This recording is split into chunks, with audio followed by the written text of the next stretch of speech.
everyone, and welcome back to Master Site. Today I'll have Game 4 of Iowa GT for you, and we'll be playing against Papa Sigler and his Elves.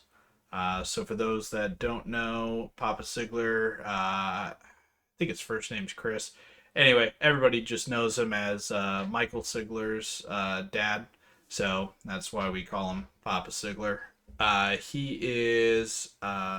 We've actually played him before, maybe once or twice, maybe on the YouTube channel here.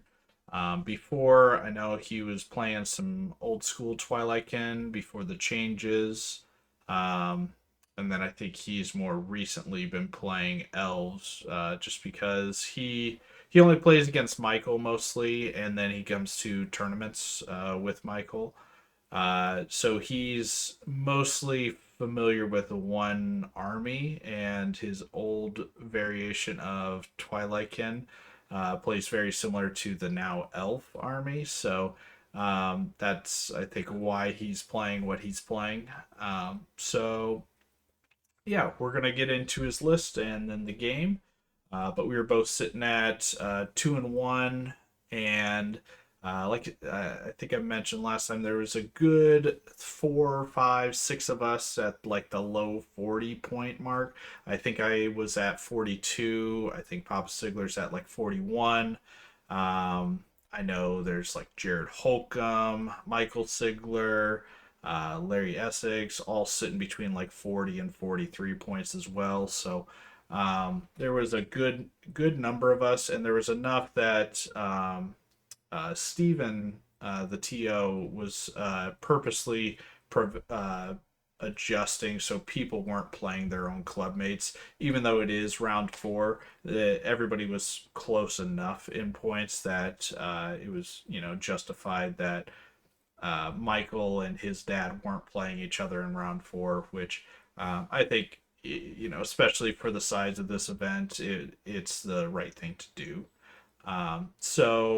Yeah, let's take a look at his list, and we will go into the game. So 2,300 points of Elves. He is running a Horde of Tall Spears, 3 regiments of Glade Stalkers, 3 troops of Silver Breeze, 2 hordes of Drakens, one with Mead, the other with J-Boots.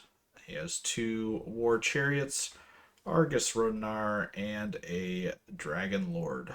So it brings him out to an elite 13 drops, 24 unit strength. And we are going to be playing Stockpile, which I think is a good scenario for me in this particular matchup. So the table terrain that we have this one on is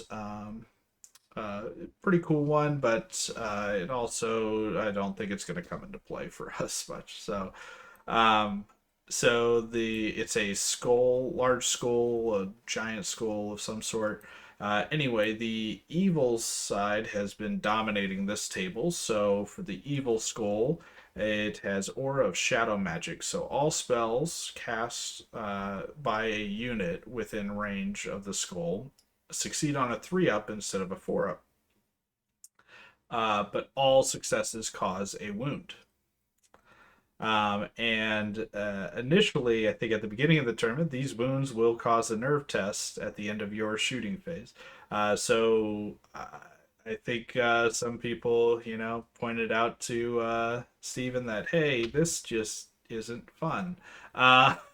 A little bit. And Steven actually mentioned that that was something he was not intending to have happen. So he went ahead and crossed that out at some point during day one. So if we do cast spells, we're going to hit better, but we're going to take some wounds. Yeah, I don't actually plan on doing it. Now, since you're only taking 1 wound, something like the Soul Snare would actually be really good with that, because for every wound he takes, he has a pretty good chance of, doing damage to the enemy and then just healing those wounds back. So something like that um, might be worth it. So But anyway, let's take a look. So there's Papa Sigler. And here is our board. So for this one, we have quite a bit of terrain. I would say a lot more terrain than the other tables we've been on up to this point. So, but again, I think fairly low impassable. Just the skull was impassable in this game, which is over here on the left. And I should say you'll probably notice in Papa Sigler's list he had 0 spells, so he doesn't care about the skull at all. And with 0 spells, that means that my Trickster's Wand doesn't matter, and yeah, so everything else is just not going to go by. So, um, so the impassable, we have one, two, three obstacles. We have 2 forests that are in the middle here. We have one, two, 3 flat pieces that had like little bushes on them. And then we had a couple of hills. So, like I said, pretty dense, pretty heavy terrain on this one. But I think I mean that's perfectly fine. So, um, yeah, and let's go ahead and get a little close up for deployment. Pop Sigler's got his dragon, chariot. The knights are actually going to be dracons. That you'll see there's a base underneath them. So this is the Meat of Madness dracons.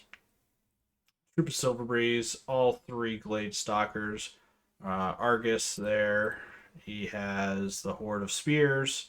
Another troop, or both those other troops. In the middle is the Chariot character, and then the J Boots Dracons over on this side. For me, I have my Dread Fiend who sees a lane on the edge of the board and is going to try to go that way. Then Butcher, Horror Riftweaver, my Scarecrows, Tormentors, which are actually right behind them, like I normally have them, but because of the hill and the stairs, I just set them over here like this. These guys are also right behind that, so. And then Butcher, Horror Riftweaver, Tormentors, Soul Flares, and we got the Congo line of 3 hordes of Scarecrows, another Soul Flare, and then both of the Mind Screeches out on this side. So, as far away from the skull as we could get is the goal. Um, yeah, so stockpile tokens, one of them's in this forest here, the middle one, obviously, and then the one on the left. So, I did get lucky enough to get first turn roll for this, so I went ahead and ran forward first. And our run forward looks kind of like this. We move the Dread Fiend in such a way that he can see him, but nothing can fit because of the impassable piece of terrain in our front there. And then we still have a little bit of a line of sight to shoot out. I didn't get a good angle of it, but I could effectively see him here. If he moves up a little bit, I don't have line of sight. I can only see the dragon effectively. But we move up both the butchers. We had purposely positioned them in such a way that they could move up and touch the tokens on top of one.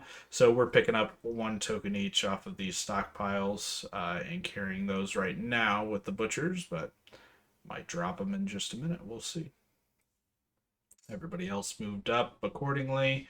And then we obviously had a slow lane with these guys, so we're going to have a little bit of a lag behind, but as long as we're not exposing flanks, that's fine. Shooting lightning bolt over the hill onto the troop. It's our turn to get lucky, so we did 2 wounds. We got a waiver. We'll take it. All right, Papa Sigler's turn. Also, I should mention I don't think he scouted because if he did, it was just to get the leader points into the hill or into the forest on these units. So, yeah. So his turn, he moves forward a little bit with the right side. The Dracons choose not to jump over the waiver unit over here. Um, so yeah, and then I think he moved forward with this side as well. Yeah, I'm pretty sure he did. I think he moved forward. He's not gonna give me a charge, and even if he did, I probably wouldn't take it. So yeah, so he starts doing some shooting. He shoots at this horde mostly with his main infantry line, but and I think at this horde with some of the other stuff, but to no avail currently. So, and yeah, he must have scouted for it because I'm charging here. Anyway, so this is my turn two, and we gotta stop the shooting. That's what butcher flesh rippers are for. So they we charge in. I had I have the ability or the angles. These guys are so tiny with their 40 millimeter base. He doesn't have an angle. You can't see him for a counter flank. I wind blast this unit out of the forest because it could see the butcher, but now because it's behind the forest, his unit's height 3. He's not getting anything there. And then the other wind blast on the right hand side, we push back that chariot character as far as we can. We do 2 more wounds with lightning bolt, and guess what? We get a waiver. Hey. And then movement wise, we move out of his front arc with the nimble shenanigans from the Dreadfiend. And then over here, the butcher that charged dropped the token so that this butcher could pick up the token that he dropped as well as the stockpile token. Um, yeah, and then we're just leaving those tokens for now. Um, we don't care. And I believe I was just out of 12 inches here, so he can't do a flank charge onto this horde. But I'm giving him charges on other stuff. It's just all hindered. So yeah, a little bit closer ups here, you'll see. So Dreadfiend, all these guys are nasty and looking to do stuff, and his only charges are Butcher or Horde. And the Horde's sitting pretty damaged. I think it's like 10 wounds, 8 wounds, somewhere around that. And yeah, just creating a wall, and in one more turn, we'll go sit on those tokens and start picking them up. So he has to do something about that eventually. All right, we got the waiver. I believe we also got a waiver here. Even if we didn't, those guys aren't doing much to a butcher defense 5. So, oh yeah, his dragon breath attacked this guy. I think he did 1 or 2 wounds. Looks like 1. The turn before. So, but all the other shooting was in range of other stuff. So, yeah, so Papa Sigler's a turn 2, bottom 2. It looks like so. And yeah, you'll see he hopped a dragon over. Oh no. That is annoying, but expected. So then he just backed up with his chariot to block off his Dracon's flank. He just wants to bide his time, I guess, with the Dracons as much as he can there. Um, and then he pivoted so that he could shoot at my Dreadfiend, but the issue is that he's not keeping the Dreadfiend in his front arc, so it's currently a flank charge. So yeah, I would have maybe rather seen positioning with the dragon to block off the flank for the chariot as well, and then get a breath weapon over here. I think that would have been a better option if you're going to choose to shoot at him. But yeah, this Dreadfiend, um, if you're not looking at the flank that he's gonna come around preemptively. He's just always gonna be able to dance around, and you just don't have time to deal with him when the rest of the army is walking you down.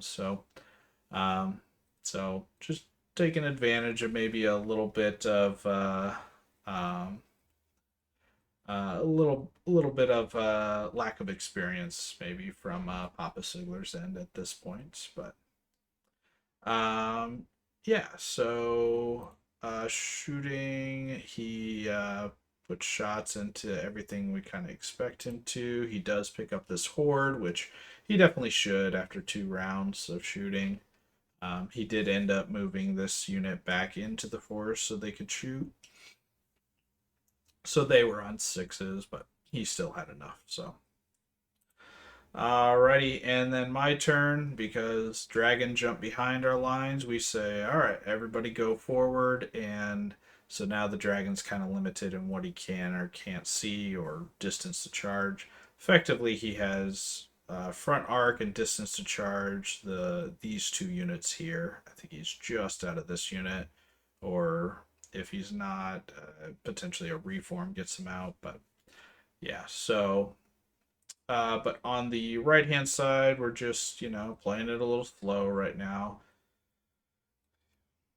Just keep applying shooting pressure and allow for our advantage on the other side to press itself. So we were able to charge this unit. I'll get a close up here probably. So we picked up both tokens. We didn't even have to drop the tokens to charge into these guys. So we kept that. It's hindered, obviously, but the big thing was because Drakons are taller, I'm able to see over. And then so we do a nimble pivot, and we were able to hit his unit here like this. So gonna stop their flying, which is huge. Otherwise, they would be able to kind of fly out. They're kind of this is a forest here, so they don't really have a whole lot of sight to charge much things. But hitting them, stripping the Thunderous, it's still gonna be tough for them to pick up the Butcher in one go. But even if they do, we have him outnumbered, and that's our goal. So combat or shooting, we do. There's some more movements. Shooting, we do another 2 wounds. Hey, 2 wounds average, and guess what? We wavered him again. Dreadfiend in the flank, punching above his weight. He did 8 wounds. With the dread is 9, so he only needed a 5 twice, and he got it. He overruns to that position here. The butcher in front picks up the unit. He's hindered, but those guys already had damage. We had the dread in range, and I just killed the inspiring, so we only needed 1 good nerve. And he overruns far enough to where the Drakons don't even have a flank charge now on this guy. So he's just going to be fighting one of these guys straight up. All right, we kill the Glade Stalkers this one, and this may look like weird reforms, but effectively, these guys reforming, they're not in range of the dragon. If they were before, anyway, they're not now, and we can look down the entire line that way. And then the other 2, I wasn't going to be able to get out of line of sight or range for the dragons, so I turned them to look at each other. They also have options because Leapers obviously can see that way, and then once Leapers get out of the way, these guys could charge this way, or just move that way. But basically making it to where the dragon comes in hindered, it's a front charge, like it's not even guaranteed he picks up, or I guess a flank charge, even hindered, he probably picks it up, but this Dread Fiend will be able to see him. These guys will be able to see him. So, and then I have another Horror Rift Weaver down there. So, we'll eventually lock him down and swarm him. The goal is to just make sure we have something to counterattack him, no matter what he charges. So, and then over here, because of where the Soul Flares were, this was actually a double charge here. not very good, 4 wounds, but that's fine. We weren't really expecting to kill him. We're hindered and everything, so it was unlikely, but we take those still. So all right, so this is what it looks like. Also, I think I said we wavered this unit again with our shooting. Yay! Yeah, so this is what it looks like going into bottom of three. So Papa Sigler's movement, he decides, you know what, this dragon wasn't worth going after like a 110 point monster and then just getting bogged down and killed, but realistically that's what's going to happen no matter where he goes and when he does it because none of my stuff's really worth that much. So but yeah, this is what it looks like for combat. Yep, so he positions here. He countercharges the guy that has 1 wound on him, or maybe he charged that one. I forget. But he does give inspiring from Argus over there. Oh, and I should say, so not only was this, which this Horror Riftweaver was out of charge of the dragon last turn, and looking at the potential charge, I had another Tormentor troop doing the same thing. So we were definitely making sure we are able to commit and kill the dragon if he does come in any there. And then he commits over here, so he can't wait for this unit not to be wavered, so he just flies over with those Drakons. He brings in the chariots as well. This unit had been taking some shots, so yep, combat wise, he does pick them up, and that's weird. That clock is blank on that side. I never noticed that. Anyway, so he picks it up, reforms, makes it to where it's a front. He had to sidestep the chariot though to do that. And then it's my turn. Um, yeah, so his charge up here and there does some wounds, but he's not really able to pick up any unit. The big thing is he wasn't able to pick up the butcher he charged into. He gave himself inspiring with Argus, so I was able to survive. I mean, he was already disordered, so threes with the lead and then fours to wound. There's a decent shot that my guy lives, so. So combat, we take the flanks and fronts and everything. We murder Drakons when we can. The Tormentors here, they were sitting behind this unit here. We were able to just barely see Argus, so we go ahead and take that charge, and then we flank front.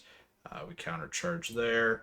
We take a flank, we take a flank, we take the fronts, and then we move up so that we can lightning bolt that unit again. Hey, we killed it this time. You know what? Maybe it was just a glare thing. That's why it wasn't there because now we can't see it on that side. So anyway, so yep, everything's kind of working how we want. We take out the inspiring over here, and we had no illusions of being able to kill this unit, but I figured, we kill this one. We have the other one coming in. He should be dying to a double charge next turn, but as luck would have it, we actually didn't kill this unit. It wasn't even a snake eyes. We just rolled bad to hit. I think it was so. Um, over here did just a couple wounds. I don't think I've done that yet. Oh, this was silly. So his Argus, we charged the Tormentors in. And Argus is I think it's dash 13 nerve, if I remember right. I think I only did 1 wound to him. And I rolled an 11 twice. So first off, 1 wound is criminally low for Tormentors. And I think I might have been even in the flank. I think it was in his flank. And yeah, so I roll 1 wound in his flank. It's like, and Tormentors have Strider, so they're not hindered. They're hitting on threes with 24 attacks and then wounding on fours after that. Like, we should be doing 8 wounds average.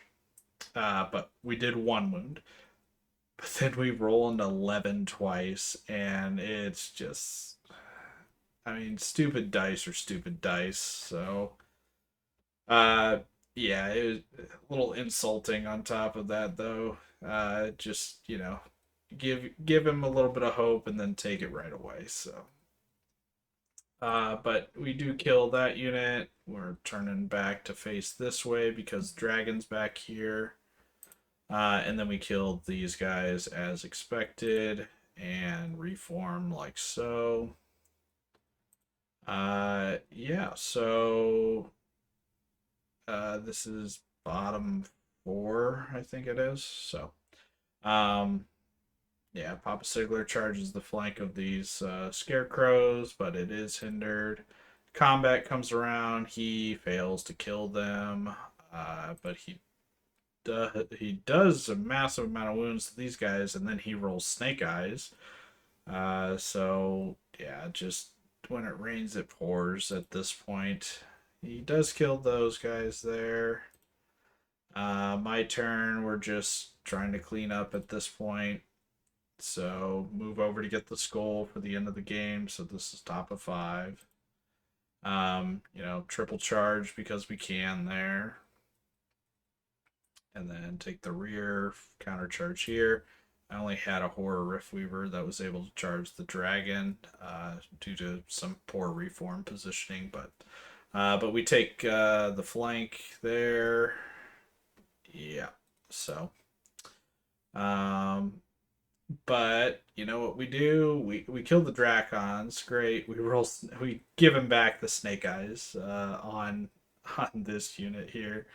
So, and then we failed to kill the dragon, which is the right thing. So he finally kills the horde. He turns to reform, but he's already up. He's practically devastated. I think I have like 20 wounds, 22 wounds on him. Um, and then his dragon killed the other horde and reformed. So, but he's sitting at 8 wounds, and the world is looking at him. So turn six, we go into this. These guys couldn't see him because of the forest.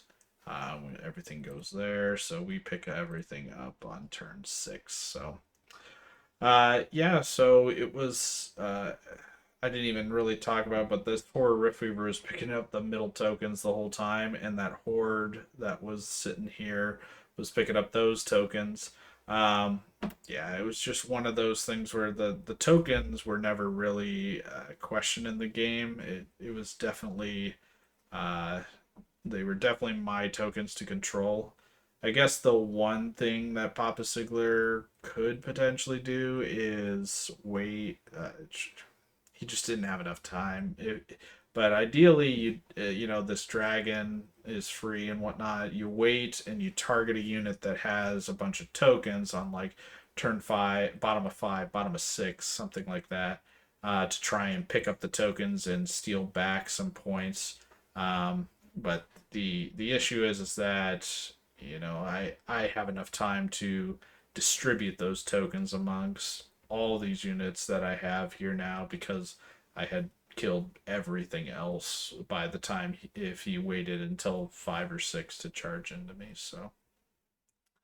Um, so yeah, this one was kind of a massacre.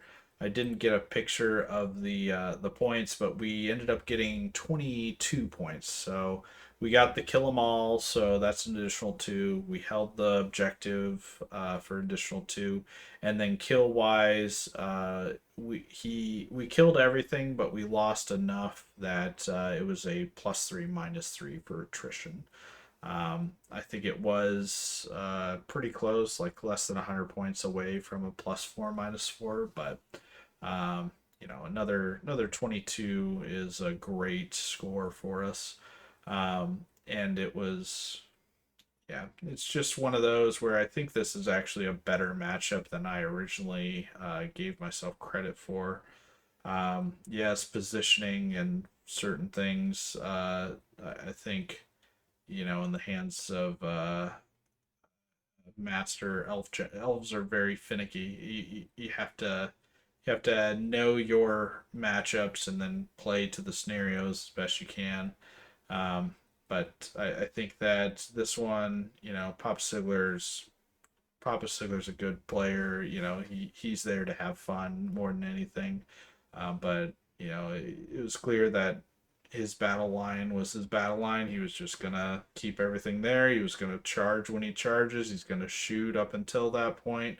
Um, and that's the game plan, right? So, I will say as well that I think that elves without the formation are really underwhelming. I think that if he had the formation instead of like the second horde of Dracons and the chariot character, if he had the formation in place of those, that's a lot more scary. There's a lot more, threat projection. He's nimble, flying, going around flanks. Um, the Drakon Lord I think is scarier in this matchup. The bow shots are fine from the Chariot Lords, but a Rampage Drakon character is much more terrifying in my eyes. So but nonetheless, I think Pop Sigler, had a good army. He was obviously doing well with it. I think he finished the best he's ever finished at an event. I think he ends up 3-2. So he was 2-2 after this game, and he wins his last one. So, um, yeah, he's still doing well. He's still finding success with that list. I think it's just poor matchup for the elves is all. So, but yeah, we're sitting pretty good. We had a big bounce back. We are not at table one. There's still two undefeated. No, there's only one undefeated player, Sean Troy. Go figure. But there's another person ahead of us that has the same 3-1 record, but has I think a handful more battle points than us because our loss to Sean was pretty brutal. So yeah, we're gonna be playing on table two for the final game. So I hope everybody enjoyed this one and comes check out the next one. We will see you all next time.